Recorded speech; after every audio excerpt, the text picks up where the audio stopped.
Sponsored by New Orleans Distillers, creators of fine spirits and liqueurs. Through dedication to science, art, and passion, blends of tradition and flavor emerge. For you, always locally crafted. New Orleans Distillers, classically Southern. This week on Wall Street Wrap-Up, September's Consumer Price Index, the CPI, was released and the numbers were higher than economists had expected. The concern of continued inflation and probable recession takes a toll as the stock market for the week ends lower. And just how will a recession affect the consumer? Plus, how much further down will the stock market drop? I'm Andre Laborde. We've got these stories and more. It's Friday, and it's time for Wall Street Wrap-Up.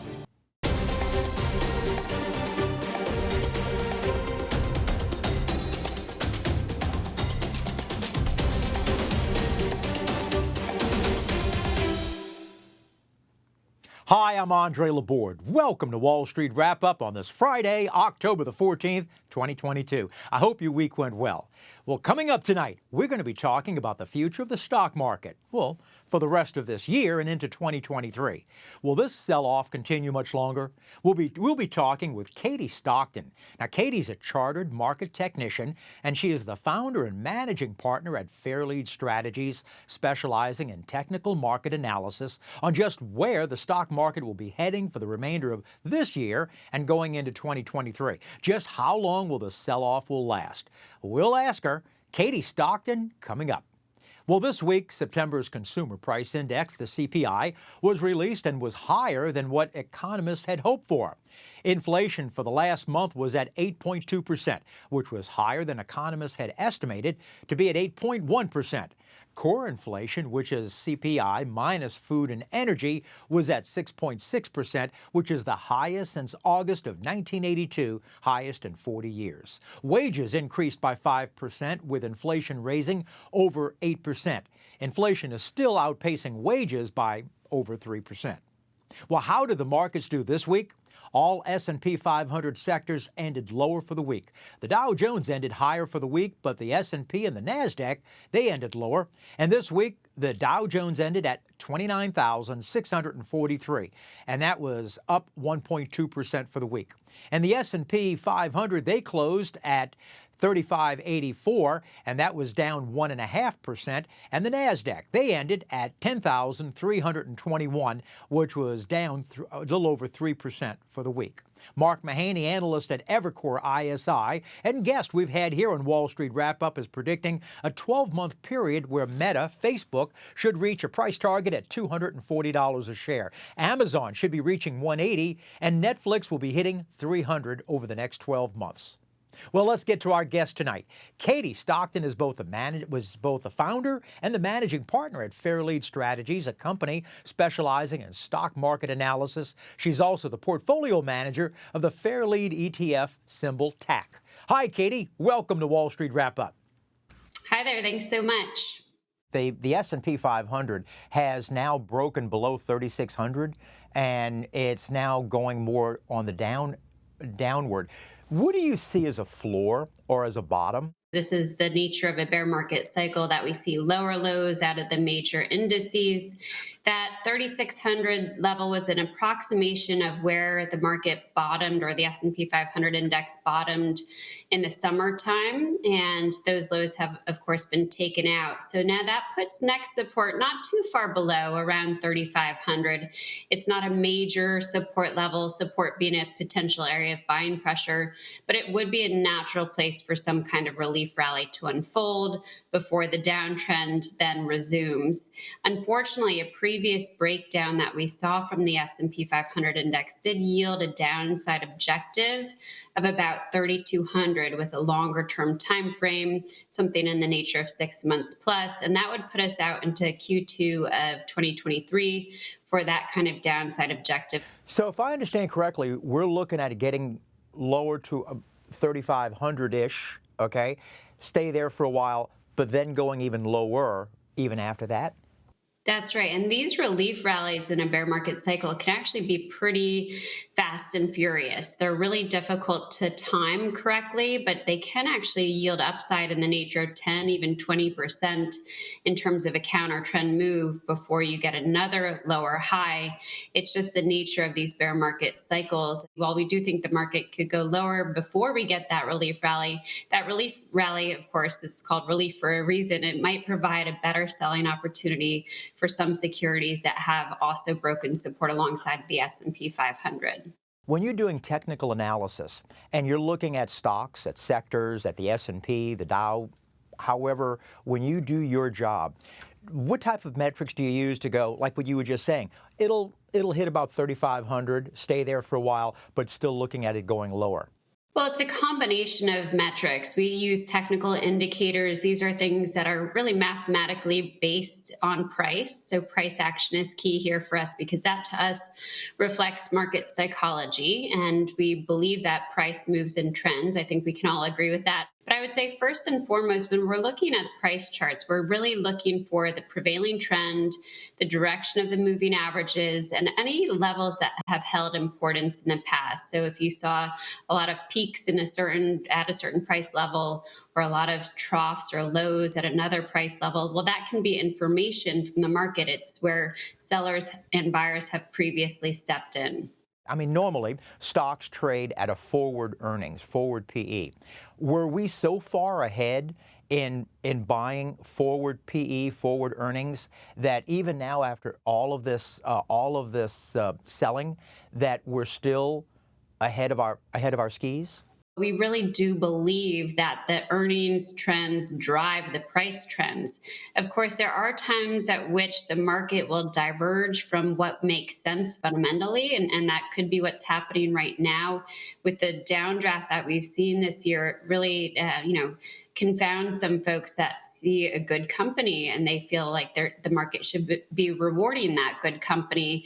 And yet here we are in this bear market cycle that has hardly left any stock unturned by the downside volatility. Last week, the Bureau of Labor Statistics came out with September job numbers, unemployment rate, labor participation rate, and the market certainly didn't like it when they came out. I mean, and it's been going down when those numbers came out, as it was prior, but they didn't like it. Do you think it was because of the unemployment rate at 3.5%, the job numbers? Do you think it was the labor participation rate? Was it all in total, or was it something in that report that they just didn't like?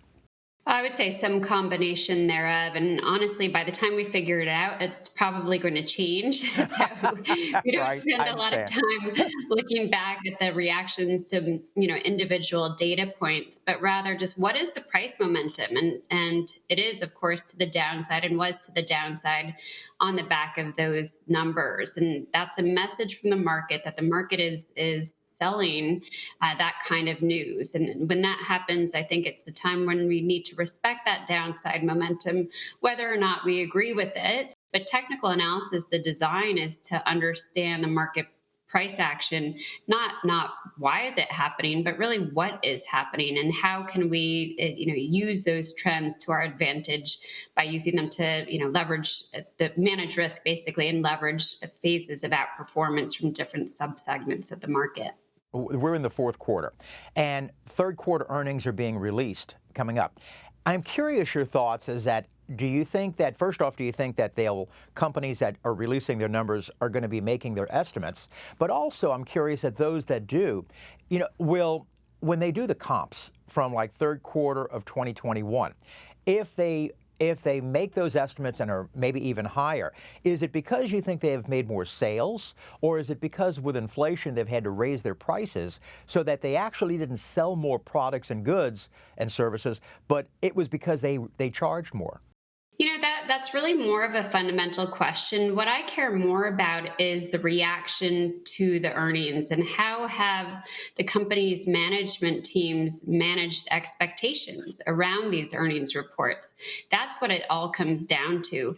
but we care about the reaction, and we try to anticipate the reaction by trying to understand what the momentum has been ahead of the report, whether or not that stock is overbought or oversold, or has it been seemingly under accumulation, or vice versa. So we take in a lot of factors to try to manage risk through earnings season. We suspect that the market coming into this earnings season is a bit more oversold. In fact, 70% of the constituents of the S&P 500 can be considered oversold from an intermediate term perspective. We have this in the back of our mind that we could see some kind of more favorable reaction, even though the numbers may look not great from a fundamental perspective. Because of many of the stocks, as you mentioned, are oversold.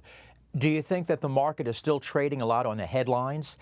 And I gave an example just about a week ago. The OPEC Plus decided to be cutting 2 million barrels a day globally off the oil supply. Well, that didn't help out much, and I remember the market was dropping because of that news. Headline risk is always a thing, and I feel like it's even worse in a bear market cycle when folks are sort of emotionally charged, and there's some skittishness to the tape, is the way I like to describe it. Very elevated volatility, and the headline risk, of course, contributes to that. When we have so many macro influences at play, crude oil prices being a major factor in that, and the dollar, I would add to that sort of list.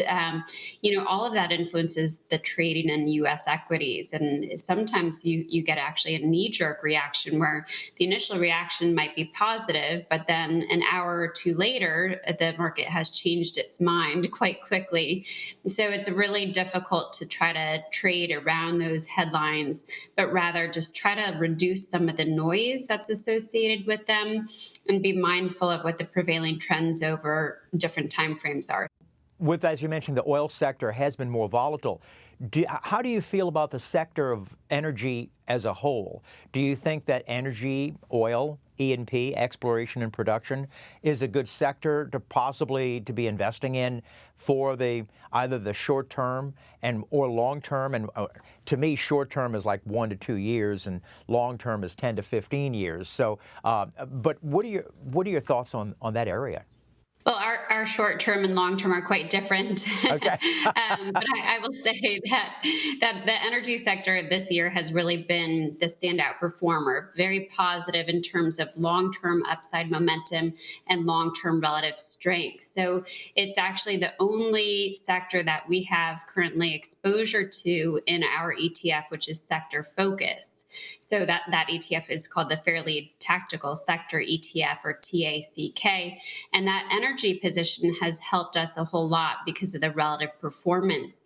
There has been a loss of long-term upside momentum recently that suggests that perhaps we're seeing a trading range develop, but that same kind of action had unfolded already in more defensive sectors of the market, like healthcare and consumer staples, and most recently utilities. So even the most defensive sectors, the sectors that tend to outperform during a bear market cycle, those sectors have seen a loss of upside momentum that we worry that energy perhaps has the same thing underway in the coming weeks. And that, of course, should be a boon to the energy stocks that are closely correlated to it. Katie, I'm thinking about margin accounts. Now, for our viewers, you can borrow on your many investors, what they do is you can borrow on your account to buy more stocks. But when stocks start to fall, and they fall below a certain point, 50% or whatever that investment house wants, you get a call either to add money into your account or you have to start selling stocks. Do you think that some of the selling that has gone on has been because, not so much that because an investor or institutions may think that they're overpriced, but because they're getting calls from their brokers and they're getting margin calls? that could certainly contribute to it, but I don't think the margin debt was so high that it would be the sole force behind the selling pressure that we've seen. I think what does tend to happen as maybe another influence is that the exchange traded funds or ETFs out there that are index based, they can also contribute to the moves in terms of exacerbating them to the downside or to the upside. So there definitely are some forces that could create selling that you might think is not real selling, but in reality, it is real selling because there's more sellers than buyers. And of course, prices are going lower. And because of that price momentum, that means people are unfortunately losing money. And so we're all in the same boat. And unfortunately, that boat is not rising with any tide here. It's not that important to know exactly why it's happening. It's more important to know when it is shifting. And what we will be looking for to suggest that that selling pressure is alleviating to some degree, we call it support discovery as one, meaning that stocks go from going down, like they have been recently, to going more sideways. And as they go sideways, you start to see some divergences set up and some indicators. There's indicators of things like market leadership and market breadth, which is synonymous with participation. Those would be things that we would expect to see when a major low is underway. And we do believe that this is a cyclical bull trend within a cyclical bear trend within a secular bull trend. And that tells us that ultimately we do want to add exposure again to US equities, and we're going to wait for that opportunity. If you're just joining us right now, we're so happy to have Katie Stockton. Katie is the founder and managing director at Fairlead Strategies. We're going to take a break. Don't go away. We'll be right back.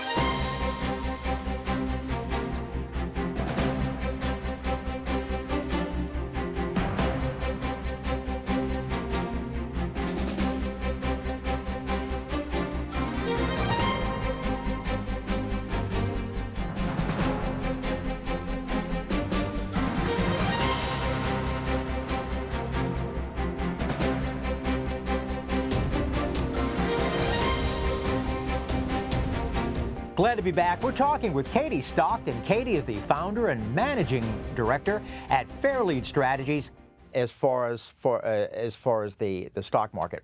And I was curious, you're thinking sometimes they're saying the bigger the bounce, the better. I remember back in 2008, it was bad.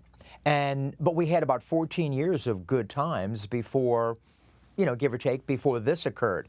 Do you think that when we finally get over this type of a bear market, that we're in for a longer period of a bull market?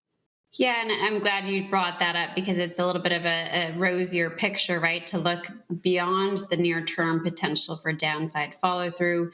And again, this is, we think, a secular bull trend going back to that 2009 low. So that uptrend drawn back more than a decade is still intact, and we have measures to determine essentially if that's the case. And they still suggest we will get some kind of major market low sometime in the first half even of 2023. And then when you do see those major lows, well, by definition, you see a nice rally off of them. And of course, that first up move off of a major low tends to be really sizable. So it's important to be ready to add exposure in anticipation of that. I don't have a crystal ball, so I can't tell you what kind of gains you'll see over what time frames. But I would suggest that if this secular bull trend is indeed intact and we're right on that, then there's no reason to expect, any downside follow through of this nature for perhaps even many years. And hopefully there'll be some no missteps, of course, from the Fed, and that'll get us there faster. Well, Katie, I remember back in 2008, and it goes back to what you were talking a little bit earlier about, we'll hit around 3,500, I'm talking about for the S&P, and then go down a little bit further. I remember in 2008, we had gone down, and it had gone to a level, and I'm talking about the S&P, for a while, for a couple of months, and it kind of lured people in, and then people were getting back in, and then it started going back down further, and that lasted for about 5 to 6 months. And I would venture to say, and maybe people that you've talked to, that maybe there might be a lot of baby boomers or others that were so shocked of the market. They got out. Maybe some have come back in the last 14 years, but they've missed so many of the great gains. Do you think that, I mean, I call it a bull trap, but I mean, that's my own non-technical word of it. Do you see that we have to be careful of bull traps like that in this time as it was in 2008? Yeah, the indicators are really as bad now as they were in 2008, and prior to that, back to the 2000 to 2002 bear market cycle. So we certainly have that kind of environment from a technical perspective. And both of those bear market cycles did end with a very severe retest that occurred of that initial support level being discovered. So I think we have to assume that the market would be vulnerable to something like that. And I would say that the high growth segments of the market right now are already perhaps in that mode. I mean, we've seen some, benchmarks for high growth come down for more than, about 2 years now almost. And they've stuck an initial low, and now they're retesting that low several months later, and in some cases undercutting that low. And it's a very, very harrowing sort of high risk type of environment. But as we see that low retested, it could actually be the start of a bottoming process. In terms of duration, there still certainly could be more duration to this one. So we want to be mindful of that as we, consider the next up leg. We want to not be too impatient waiting for it, and actually, just get ahead of it once the market shows some indications of bottoming. I was watching recently Roger Ferguson, who former federal board member, and he was mentioning that there's about probably a 70 to 80% chance that in the next meeting, which would be in November, that they're going to be raising the rates another 75 basis points. Do you see the way it's going right now that as a possibility that 75 is more of a probability than 50 or 25, or what your thoughts? Yeah, and I would say I don't really have a strong opinion on it. I think the market's telling us that 75 basis points is very realistic, and I'm going to be accepting of that. I think the expectations are, again, what I care most about and what the buildup is ahead of that. So if the market comes in very strong to that, announcement with very strong upside momentum and what have you, that's going to put it in a position perhaps to pull back and react negatively to it, and vice versa. So we'll be considering the price action from the major indices ahead of that FOMC announcement and future ones, and we're going to trust that they're doing their job, and hopefully the market can come out of this bear market cycle before they their whole sort of goal or mandate is reached. Before you were talking about different outside indicators. The national debt right now is about $31.1 trillion. By the time we finish this interview, it might even be $32 trillion. But it's it's going up about $100 billion a month in interest. Then it's going to go $105 billion, $110 billion just through compounding. What will happen if the national debt becomes so large that it becomes so unmanageable? I'm not sure what the influence would be, but obviously it is a concerning sort of overhang in terms of market sentiment.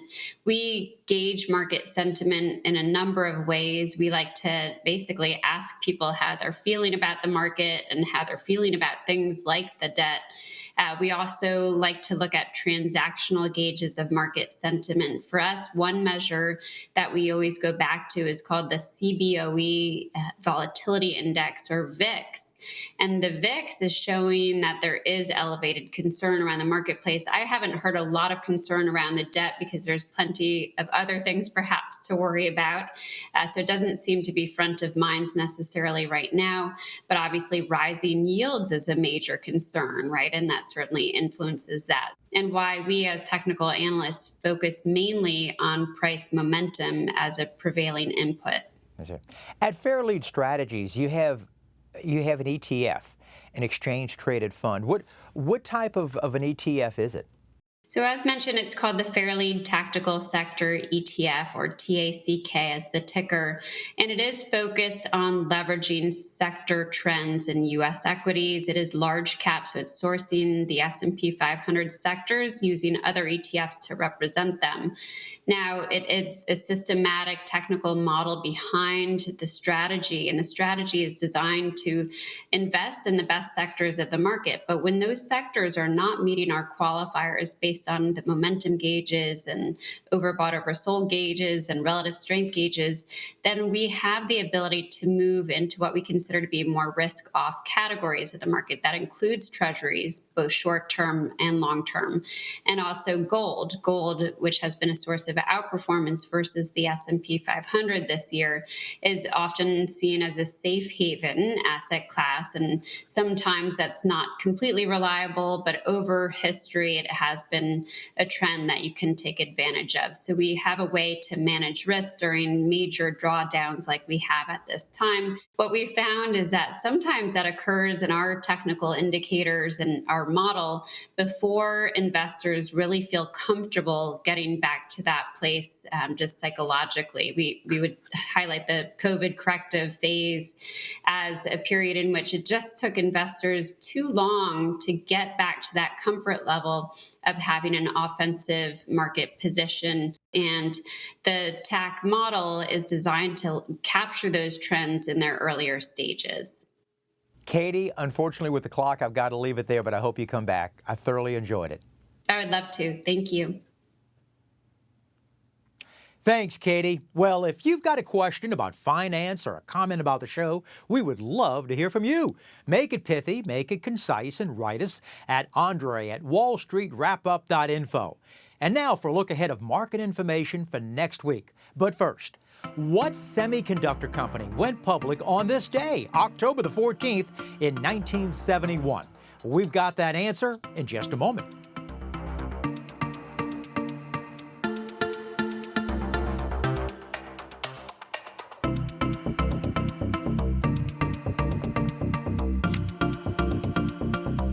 Well, what semiconductor company went public on this day in 1971? Intel. In fact, a $10,000 investment in Intel at the IPO price would now be worth over $8.5 million. Well, for those on Social Security, I've got some good news for you.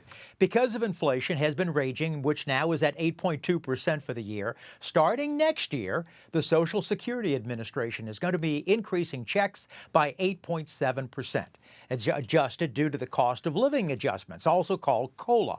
Now, this 8.7% increase, it's the highest since 1981, when the cost of living was adjusted up over 11% due to the runaway inflation at that time. Now, the raise of 8.7% by the Social Security Administration will increase monthly checks by an average of about $146 per month. Well, you've heard people, including me, say it's hard to time the market of when to get in and when to get out. Well, just to give you an example as to what I'm saying, if you had invested $1,000 in 1970 through 2019, for almost 50 years, if you stayed in the market from that $1,000, you'd have $138,000. But if you missed the best 5 days of that almost 50 years, you'd have only $90,000. And if you'd tried to time the market and you'd have missed the best 25 days, well, then you'd have had 1/3 of that, of only around $32,000. Now, the problem is no one knows exactly when those best 5 days or 25 days are, but they're there. Next week on our show, we'll have the senior editor of Forbes magazine, Dan Alexander. In the latest issue of the Forbes magazine, Dan is the author of an article about the wealth of Donald Trump's, from real estate and golf courses, franchising of his name to the Trump Organization. That's next week, senior editor of Forbes magazine, Dan Alexander. Well, as a reminder, we repeat the show on Sunday mornings. Best way, though, is always to set your DVR so you'll never miss an episode. And that's our show for Friday, October the 14th, 2022. I hope you enjoyed it. My thanks to Katie Stockton for joining us this evening, but always it's you. We appreciate you for allowing us into your homes tonight. Remember, always follow us on all the social media on Facebook, YouTube, Twitter, and WYES.org. Have a great weekend ahead and a productive week as well. As I'll see you next week. If it's Friday, it's Wall Street Wrap Up. I'm Andre Laborde. Remember, money never sleeps. Good night.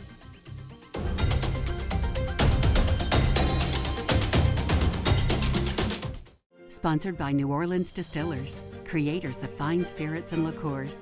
Through dedication to science, art, and passion, blends of tradition and flavor emerge. For you, always locally crafted. New Orleans Distillers, classically Southern.